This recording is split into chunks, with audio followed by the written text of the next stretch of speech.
વિદ્યાર્થી મિત્રો, આપણે ત્રિપરિમાણીય એકમ કોષની અંદર જુદા જુદા 6 પ્રાચલો વિશેની માહિતી પ્રાપ્ત કરવાના છીએ. તો એ માટે સૌપ્રથમ હું તમને એક યુનિટ સેલ્સની આકૃતિ સમજાવી દઉં. અહીં આપણને એક સમઘન આપવામાં આવેલું છે. સમઘનની અંદર અહીં આ એક્સ અક્ષ તરીકે કલ્પી લઈએ.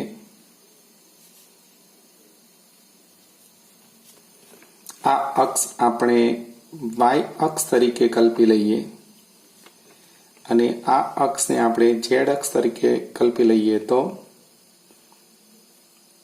ત્રિપરિમાણની અંદર આ એક સમઘનની રચના થયેલી છે. હવે આ ઉદ્ગમ બિંદુ એ સમઘન માટે કોઈ એક ખૂણો સૂચવે છે.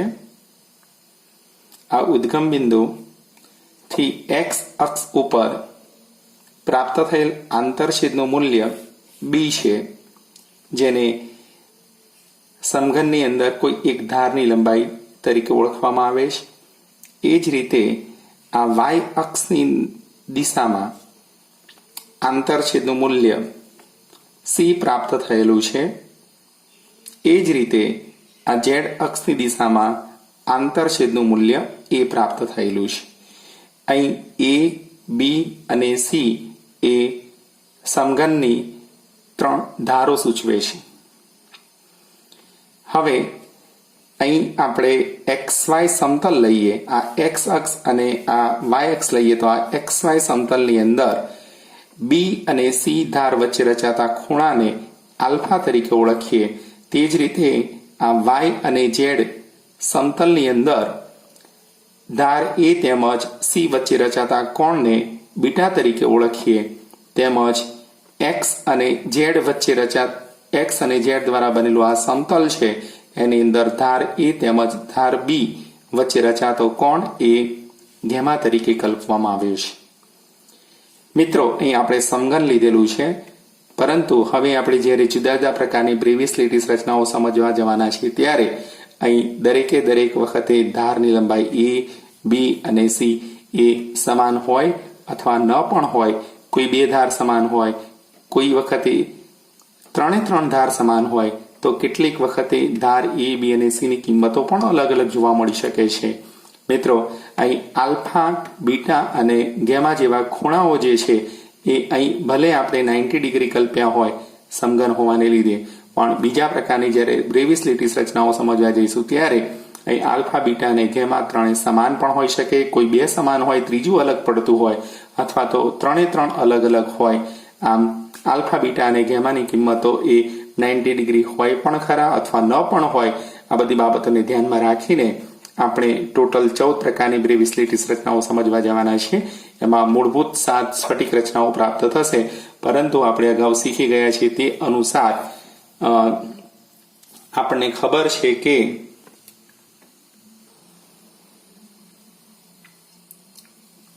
એક રચના આપણને આદિમ કોષની પ્રાપ્ત થાય છે, જેની અંદર 8 ખૂણા ઉપર જ ફક્ત પરમાણુ ગોઠવાયેલા છે. નંબર 2, ફલક કેન્દ્રિત એકમ કોષ કે જેની અંદર 8 ખૂણાઓ ઉપરાંત 6 ફલકોના કેન્દ્રની અંદર ગોળાઓ ગોઠવાયેલા છે. આપણે આનો બહુ ઊંડાણપૂર્વક અભ્યાસ અગાઉના લેક્ચરમાં તમને સમજાવી દીધેલો છે. તેમજ નંબર 3, અંતઃકેન્દ્રિત એકમ કોષ, જેની અંદર એકમ કોષના કેન્દ્રની અંદર એક ગોળો છે, તે ઉપરાંત 8 ખૂણા ઉપર પણ ગોળાઓ ગોઠવવામાં આવેલા છે.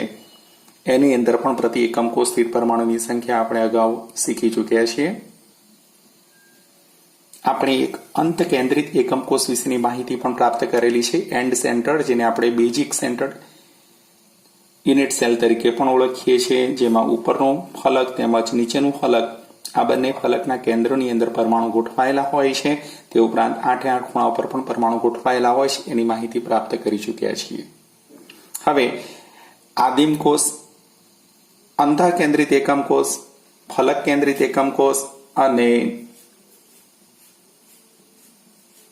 અંત કેન્દ્રિત એકમ કોષ, આ દરેકને ધ્યાનમાં રાખીને આપણે ટોટલ 14 પ્રકારની બ્રેવિસ લેટિસ રચનાઓ શીખીશું. મિત્રો, એ, બી અને સી ધાર તેમજ આલ્ફા, બીટા અને ગેમા ના અલગ અલગ મૂલ્યને ધ્યાનમાં રાખીને આપણે જ્યારે 14 બ્રેવિસ લેટિસ રચનાઓ સમજવાના છીએ ત્યારે એની અંદર અલગ અલગ રચના સમજવા માટે નંબર 1 આદિમ કોષની જરૂર પડશે, જેમાં આદિમ કોષની અંદર 8 ખૂણા ઉપર પરમાણુ ગોઠવાયેલા હશે. અંત કેન્દ્રિત એકમ કોષ એની અંદર ઉપરનું તેમજ નીચેના ફલકના કેન્દ્રની અંદર ગોળાઓ ગોઠવાયેલા હશે. એ ઉપરાંત 8 ખૂણા ઉપર ગોળાઓ ગોઠવાયેલા હશે. એ જ રીતે આપણે અંતઃ કેન્દ્રિત એકમ કોષ લઈશું તે વખતે 8 ખૂણા ઉપરાંત એક એકમ કોષના કેન્દ્રની અંદર ગોળાઓ ગોઠવાયેલા હશે. મિત્રો, આપણે જાણીએ છીએ કે અંત કેન્દ્રિત અને અંતઃ કેન્દ્રિત એ બંનેમાં ફરક શું છે? તો અંતઃ કેન્દ્રિતની અંદર એકમ કોષના કેન્દ્રની અંદર ગોળો હોય છે, જ્યારે અંત કેન્દ્રિતની અંદર ઉપરનું તેમજ નીચેનું ફલક એટલે કે આમને સામનેના ફલકના કેન્દ્રોની અંદર ગોળાઓ ગોઠવાયેલા હોય છે. તો આ બંને વચ્ચે ફરક એટલો જ છે. અને પ્રતિ એકમ કોષથી પરમાણુની સંખ્યાની ગણતરી કરીએ તો અંત કેન્દ્રિત તેમજ અંતઃ કેન્દ્રિત બંનેની અંદર આપણને 2 પ્રાપ્ત થાય છે. એની માહિતી અગાઉના લેક્ચર્સમાં આપણે પ્રાપ્ત કરી દીધેલી છે. અને એ ઉપરાંત હવે આપણે ફલક કેન્દ્રિતની વાત કરીએ તો 8 ખૂણા ઉપર ગોળાઓ ગોઠવાયેલા હશે. તે ઉપરાંત દરેકે દરેક ફલકના કેન્દ્રમાં ગોળાઓ ગોઠવાયેલા હશે ત્યારે એફસીસી પ્રકારની રચના પ્રાપ્ત થાય છે. વિદ્યાર્થી મિત્રો, આપણે હવે એનિમેશન્સના આધારે આ જુદા જુદા પ્રકારની 14 બ્રેવિસ લેટિસ રચનાઓ સમજીશું. આકૃતિમાં મુખ્ય 7 સ્ફટિક પ્રણાલી દર્શાવવામાં આવેલી છે. 7 આદિમ એકમ કોષ અને તેમના કેન્દ્રિત એકમ કોષમાં શક્ય વિચલનો ને આધારે બ્રેવિસ લેટિસ રચનાના 14 મુખ્ય પ્રકાર. મિત્રો, પ્રથમ પ્રકાર એમાં ઘનની અંદર ધારની લંબાઈ A, B અને C ત્રણે સમાન છે. A = B = C. Alpha, beta અને ગેમા ત્રણે ખૂણાઓ 90 ડિગ્રીના અહીંયા આપણને પ્રાપ્ત થશે. મિત્રો, ધારો કે આપણે આ ધારને A ધાર કહીએ, આ ધાર B ધાર કહીએ, આ ધાર C ધાર તરીકે ઓળખીએ તો અહીં આપણને જે ખૂણાઓ પ્રાપ્ત થઈ રહ્યા છે તે 90 ડિગ્રી છે. અહીં તમે જોશો આ એક 90 ડિગ્રી ખૂણો, એ જ રીતે આ બીજો તમને ખૂણો 90 ડિગ્રી જોવા મળશે. તેમજ આ બિલકુલ પાછળની સાઈડે તમને આ જે ખૂણો છે એ પણ 90 ડિગ્રી જોવા મળશે. તો આ એક સાદો ઘન જેને આપણે આદિમ કોષ તરીકે ઓળખીએ છીએ. સિમ્પલ યુનિટ સેલ છે જેને આપણે પ્રિમિટિવ યુનિટ સેલ્સ તરીકે પણ ઓળખીએ છીએ. 8 ખૂણાઓ પર ગોળાઓ ગોઠવાયેલા હશે. આની અંદર આપણે ક્રિસ્ટલ્સ બનાવવા જઈએ તો અહીં આપણને જુદા જુદા ક્રિસ્ટલ્સ પ્રાપ્ત થઈ શકે. જુઓ, આપણે ફક્ત યુનિટ સેલ્સ જ લીધેલો હતો. હવે આ યુનિટ સેલ્સની અંદરથી આપણે બનાવી દીધો છે એક ક્રિસ્ટલ્સ, જેની અંદર ટોટલ 8 સમઘન બનાવેલા છે અને દરેકે દરેક સમઘનના ખૂણા ઉપર પરમાણુ ગોઠવેલા છે. મિત્રો, હજી પણ આપણે આ સમઘન જે છે સિમ્પલ યુનિટ સેલ્સ છે એની અંદર ઉમેરો કરીને 27 યુનિટ સેલ્સ બનાવી દઈએ તો અહીંયા જુઓ તો તમને દેખાશે કે આ દરેકે દરેક યુનિટ સેલ્સ છે. યુનિટ સેલ્સની અંદર ફક્ત ખૂણા ઉપર જ ગોળાઓ ગોઠવવામાં આવેલા છે. તો આ એક સમઘન જેની અંદર આલ્ફા, બીટા, ગેમા બધા જ 90 degree, A = B = C 90 degree જોવા મળશે. તો આ એક ઉદાહરણ આપણે જોઈ લીધું ક્યુબિક માટે. ક્યુબિકની અંદર A, B અને C ત્રણે સમાન આવે. આલ્ફા, બીટા, ગેમા 90 ડિગ્રી આવે. હજી આ યુનિટ સેલ્સને આપણે નાનો બનાવી દઈએ તો અહીંયા આપણને નાનો યુનિટ સેલ્સ પ્રાપ્ત થશે જે ટોટલ 8 સમઘન ધરાવતો હશે. હજી પણ આને ફક્ત એક જ યુનિટ સેલ્સની અંદર કન્વર્ટ કરી નાખીએ તો આ જુઓ મિત્રો, આપણે અગાઉ જે મેળવેલો હતો એ જ યુનિટ સેલ્સ આપણને પ્રાપ્ત થઈ ગયો છે. તો ક્રિસ્ટલ્સમાંથી આપણે યુનિટ સેલ્સ સુધી પહોંચી ગયા. મિત્રો, સમઘનની અંદર આપણે બીજો એક પ્રકાર જોઈશું જે અંતઃ કેન્દ્રિત એકમ કોષ હશે. તો અંતઃ કેન્દ્રિત એકમ કોષની અંદર 8 ખૂણા ઉપરાંત એકમ કોષના કેન્દ્રની અંદર એક પરમાણુ ગોઠવાયેલો હોય છે. મિત્રો, જોઈ શકો છો આ એક સમઘનની અંદર A, B અને C ત્રણે ધારોની લંબાઈ સમાન હતી. 8 ખૂણા ઉપર પરમાણુ ગોઠવાયેલા છે. તે ઉપરાંત આ એકમ કોષના કેન્દ્રની અંદર પણ પરમાણુ ગોઠવાયેલો છે અને પરિણામે આને આપણે અંતઃ કેન્દ્રિત એકમ કોષ તરીકે ઓળખીએ છીએ. અહીં આલ્ફા, બીટા, ગેમા એ ત્રણે 90 ડિગ્રી છે અને એ ઉપરાંત અહીં A, B અને C ત્રણે ધાર એક સમાન છે. આ એક અંતઃ કેન્દ્રિત એકમ કોષ એ સમઘનીયમાં આવે છે અને પરિણામે આ બીજા પ્રકારની બ્રેવિસ લેટિસ રચના તરીકે ઓળખવામાં આવશે. હવે આ સમઘન ધરાવતો એકમ કોષ આપણે એને સ્ફટિકમાં રૂપાંતરિત કરીએ, અંતઃકેન્દ્રિત એકમ કોષ હવે સ્ફટિકમાં રૂપાંતરિત થશે તે વખતે આપણને જોવા મળશે કે જુઓ આ દરેકે દરેક સમઘનના ખૂણા ઉપરાંત એકમ કોષના કેન્દ્રની અંદર પણ પરમાણુ ગોઠવાયેલા છે. અહીં ટોટલ આપણી પાસે 8 સમઘન પ્રાપ્ત થયા છે. આપણી તરફના તેમજ આપણાથી દૂરના એ બધા ગણતરીમાં લેશો તો તમને ટોટલ 8 સમઘન પ્રાપ્ત થશે અને દરેકે દરેક સમઘનના કેન્દ્રની અંદર પણ પરમાણુઓ ગોઠવાયેલા છે અને 8 ખૂણા ઉપરાંત દરેક એકમ કોષની અંદર 8 ખૂણા ઉપર પણ પરમાણુ ગોઠવાયેલા છે. હવે ધારો કે હજી પણ આ સમઘનને થોડુંક વિસ્તૃત કરીએ, એટલે કે સ્ફટિકને મોટો બનાવીએ તો આપણને ટોટલ 27 નાના સમઘન પ્રાપ્ત થશે અને દરેકે દરેક સમઘનના કેન્દ્રની અંદર પરમાણુઓ ગોઠવાયેલા જોવા મળશે. હજી પણ સમઘનની સંખ્યા વધારીને આપણે 64 સુધી લઈ જઈએ તો નાના ઘણા બધા સમઘન અહીંયા આપણને પ્રાપ્ત થાય છે અને દરેકે દરેક સમઘનના કેન્દ્રોની અંદર પણ પરમાણુ ગોઠવાયેલા જોવા મળે છે. સમઘનની સંખ્યા આપણે અહીં ઓછી કરીએ તો આપણે ધીમે એકમ કોષ તરફ પ્રાપ્ત થઈ જશે. મિત્રો અહીં એકમ કોષ પ્રાપ્ત થઈ ચૂક્યો છે. અંતઃકેન્દ્રિત એકમ કોષ છે. અંતઃકેન્દ્રિત એકમ કોષની અંદર એક એકમ કોષના કેન્દ્રમાં તે ઉપરાંત 8 ખૂણા ઉપર ગોળાઓ ગોઠવાયેલા હોય છે. સમઘનમાં લંબાઈ, પહોળાઈ અને ઊંચાઈ સમાન છે. આલ્ફા, બીટા, ગેમા બધા જ 90 ડિગ્રી છે અને તે વખતે આપણને આ એક ત્રીજી બ્રેવિસ લેટિસ રચના પ્રાપ્ત થાય છે જેને આપણે ફલક કેન્દ્રિત એકમ કોષ તરીકે ઓળખીએ છીએ. મિત્રો ધ્યાન રાખજો, અહીં આપણી પાસે આ એક સમઘન પ્રાપ્ત થઈ ચૂક્યો છે અને સમઘનની અંદર ટોટલ 8 ખૂણા ઉપર પરમાણુ ગોઠવાયેલા છે. આ 1 2 3 4 5 6 7 અને 8 અને તે ઉપરાંત 6 ફલકોના કેન્દ્રોની અંદર પરમાણુ ગોઠવાયેલા છે. નંબર 1 2 3 4 આપણી તરફનો અને આપણાથી દૂરનો ફલકના કેન્દ્રમાં પણ પરમાણુ ગોઠવાયેલા છે અને પરિણામે અહીં આપણને એક ફલક કેન્દ્રિત એકમ કોષ પ્રાપ્ત થયો છે. એ સમઘનીય રચનાની અંદર એટલે કે ક્યુબિક પ્રકારની રચનામાં પ્રાપ્ત થયો.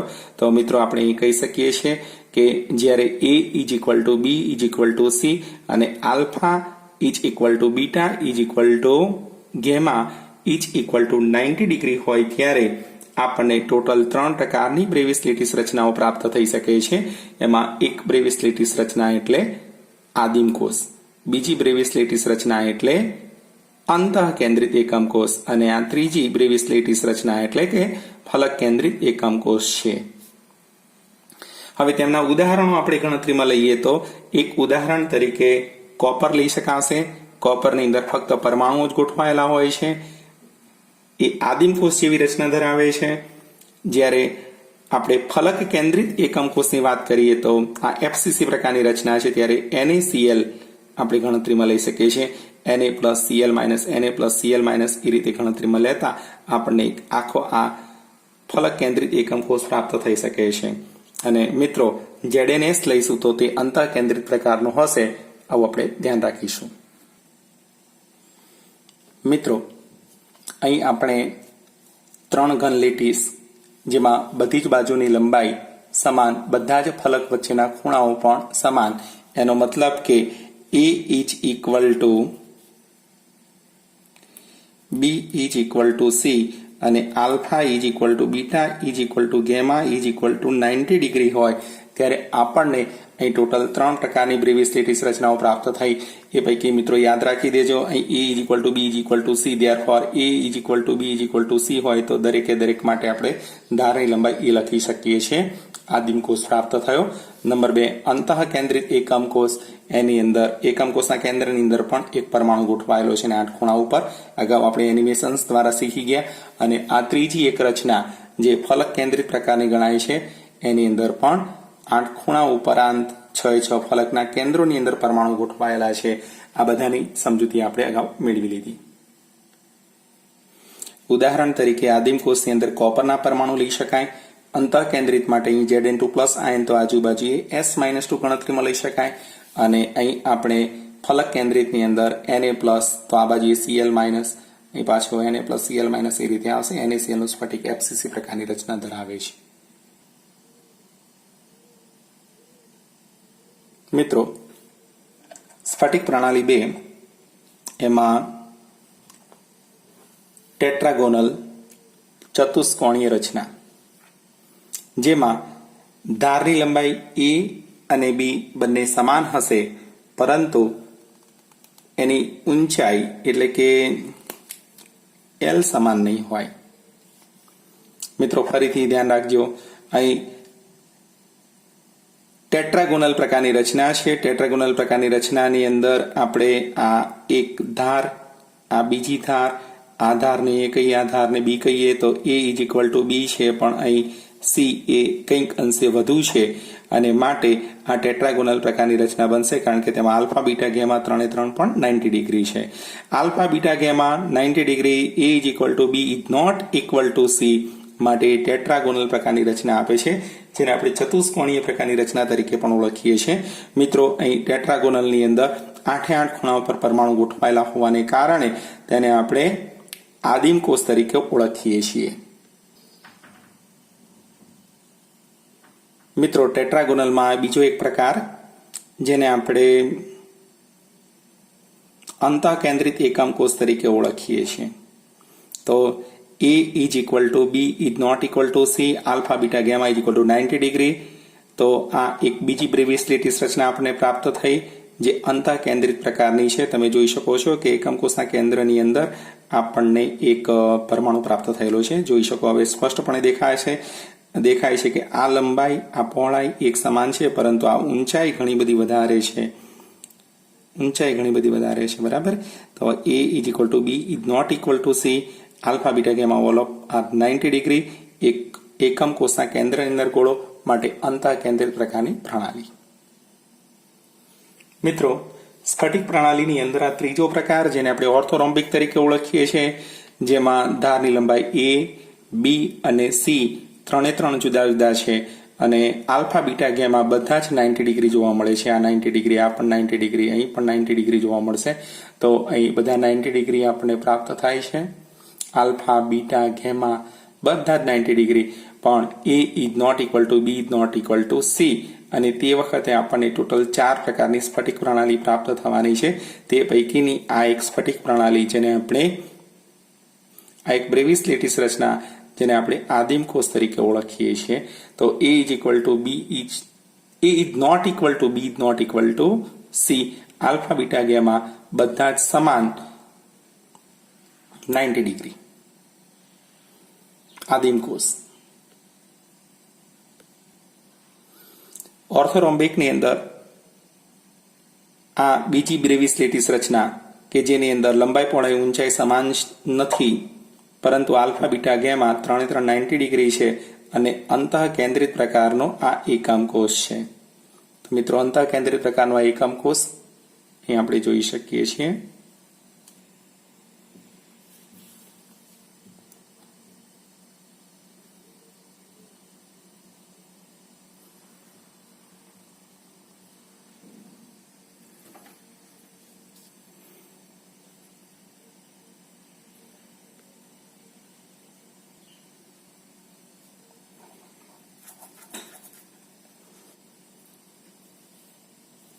ઓર્થોરોમ્બિકમાં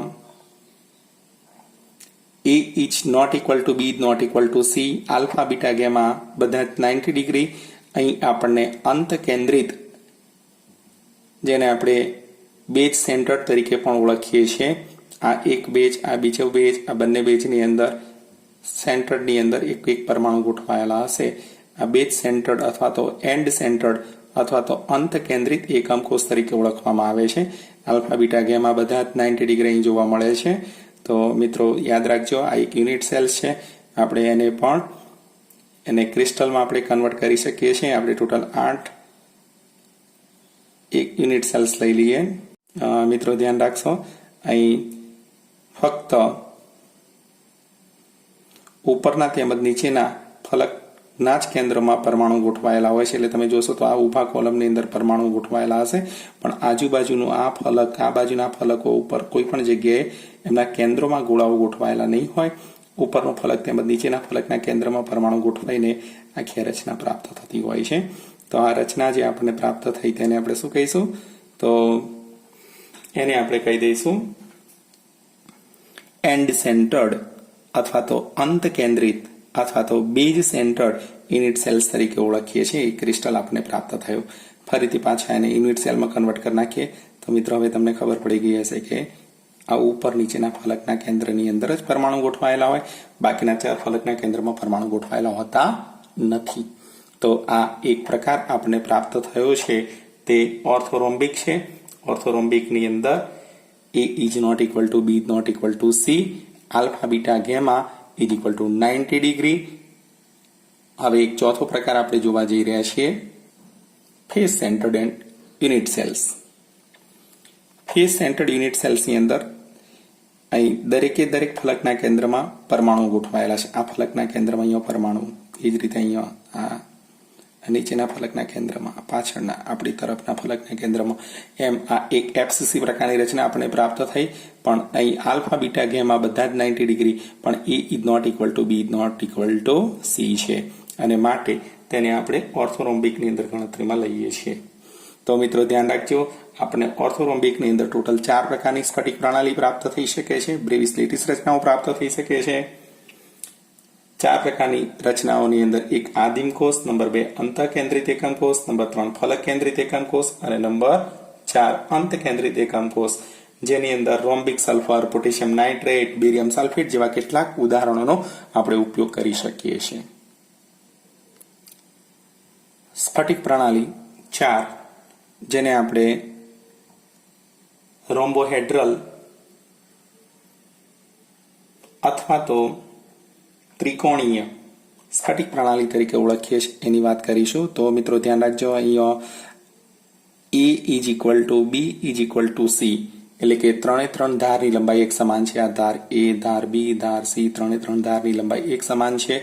ખૂણાઓની વાત કરીએ તો બધા જ ખૂણા 90 ડિગ્રી કરતા નાના છે. દરેકે દરેક ખૂણાની સાઈઝ આપણે 60 ડિગ્રી ગણતરીમાં લઈશું. મિત્રો જુઓ તો આ એક ખૂણો તમને પ્રાપ્ત થશે 60 ડિગ્રી. એ જ રીતે અહીં તમે જોશો તો આ પણ ખૂણો તમને 60 ડિગ્રી જોવા મળશે. એ જ રીતે તમે આ ખૂણો જોશો તો પણ તમને 60 ડિગ્રી જોવા મળશે. તો આલ્ફા બીટા ગેમા 90 ડિગ્રી કરતા નાના છે અને એ આપણને આપે છે રોમ્બોહેડ્રલ. A is equal to B is equal to C. આ એક યુનિટ સેલ્સ આપણને પ્રાપ્ત થયો છે. ફક્ત આદિમ કોષ પ્રકારની જ રચના અહીં આપણને પ્રાપ્ત થાય છે. અન્ય ફલક કેન્દ્રિત કે અંત કેન્દ્રિત કે અંતઃ કેન્દ્રિત જેવી કોઈ પણ પ્રકારની રચના આની અંદર બિલકુલ જોવા મળતી નથી અને માટે રોમ્બોહેડ્રલનું માત્ર ને માત્ર એક જ ઉદાહરણ છે. મિત્રો ધ્યાન રાખજો, ફક્ત 8 જ ખૂણાઓ ઉપર પરમાણુ ગોઠવાયેલા છે.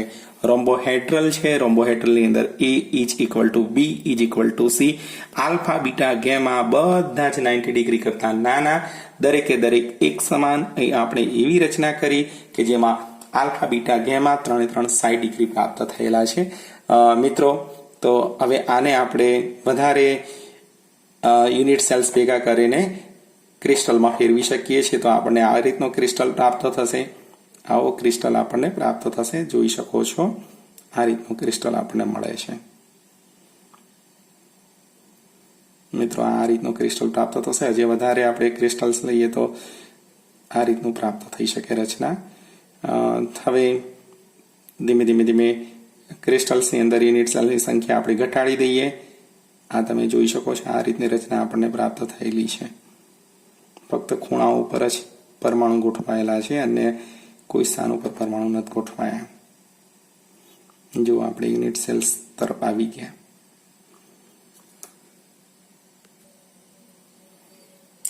સ્ફટિક પ્રણાલી મોનોક્લિનિક.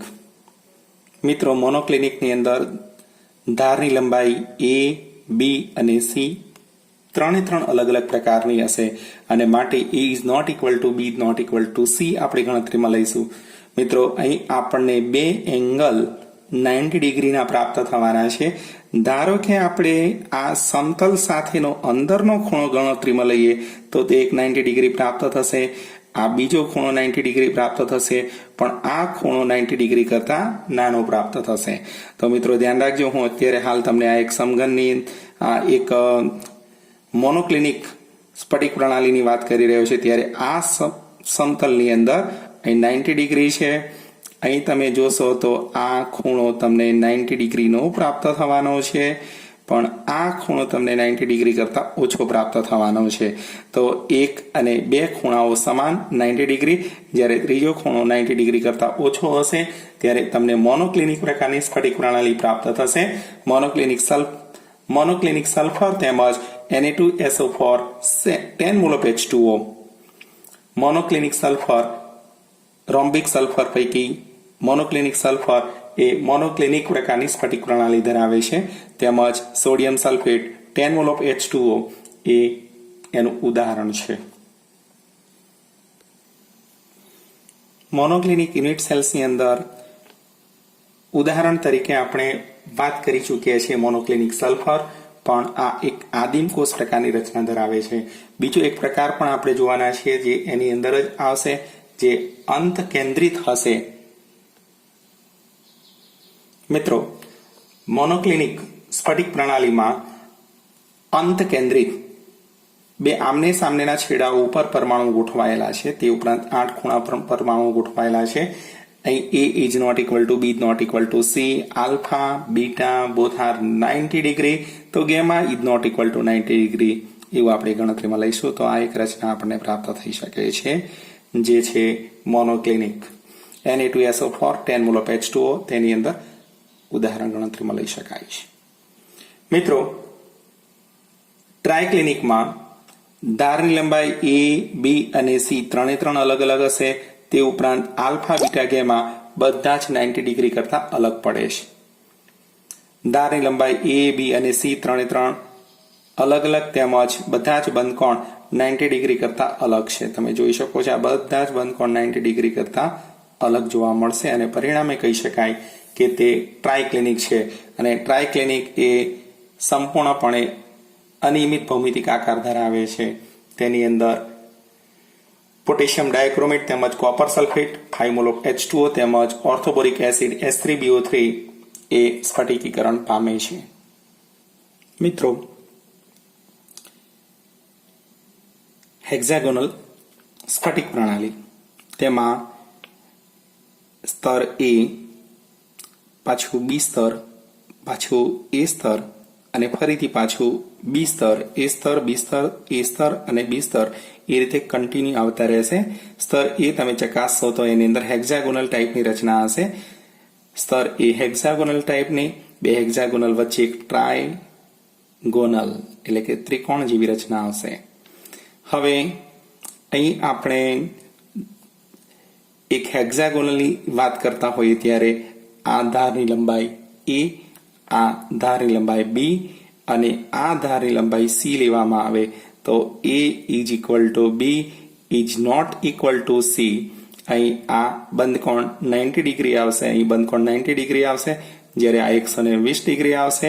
પરિણામે હેક્ઝાગોનલ ટાઈપની રચનાની અંદર આપણને બે બાજુઓ એટલે કે બે ધારની લંબાઈ સમાન પ્રાપ્ત થશે, જ્યારે ત્રીજી ધારની લંબાઈ જુદી હશે. આલ્ફા અને બીટા બંને 90 ડિગ્રી હશે, તો ગેમા આપણને 120 ડિગ્રી પ્રાપ્ત થાય છે. તો આ પ્રકારની રચનાને આપણે હેક્ઝાગોનલ ટાઈપની રચના તરીકે ઓળખીએ છીએ. મિત્રો, આની અંદર એક ઉદાહરણ તરીકે આપણે ગ્રેફાઇટ, તો બીજું એક ઉદાહરણ લઈ શકીએ છીએ ઝિંક ઓક્સાઇડ, ત્રીજું એક ઉદાહરણ છે કેડમિયમ સલ્ફાઇડ. તો આ બધા ઉદાહરણો મિત્રો તમારે ધ્યાનમાં રાખવાના છે. તો આ સાથે આજે આપણે ટોટલ 14 પ્રકારની બ્રેવિસ લેટિસ રચનાનો ઊંડાણપૂર્વક અભ્યાસ કર્યો. મિત્રો, આજનો વિડીયો તમને દરેકને ગમ્યો હશે.